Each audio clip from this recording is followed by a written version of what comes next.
বাংলাদেশ কেন, বিশ্বের সবাই জানে আমার ফ্যামিলি দুইটা। আমি দুইটা সংসার নিয়ে চলি। একটা আমার নিজের সংসার, যেটা আমার আরামবাগে পৈতৃক ভিটায় আছে, আরেকটা আমার আর্চারি, যেটা এটিসিতে আছে। তো এরা তো আমার সন্তান, কাজে এদেরকে তো আমি ফেলে ঈদ করতে পারি না। এরা বাবা মা ছেড়ে এখানে আসছে, আমার একটা নৈতিক দায়িত্ব আছে যে তাদের সাথে আসা। সেই মনের টানে আমি এখানে চলে আসছি, যে সকালবেলা উঠে কুরবানি মোটামুটি শেষ করে ফেলছি 9টার মধ্যে আমাদের। তো তাদের সাথে ঈদের আনন্দটা ভাগ করে নেওয়ার জন্য উইথ মাংস, কোরবানির মাংস আমি এখানে চলে আসছি তাদের অংশটা নিয়ে। ওই যে বললাম না, গোল্ড পাইলে পুরস্কার থাকবে।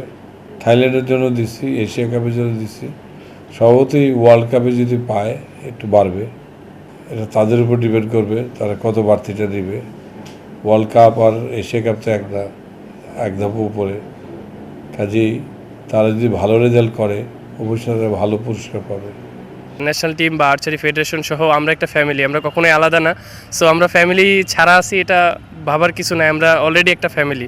একটা কোরবানি দেওয়া হয়েছে ফেডারেশনের পক্ষ থেকে, এবং আমাদের চপল স্যারও আসছেন যেন আমাদের মনটা ভালো থাকে সবার।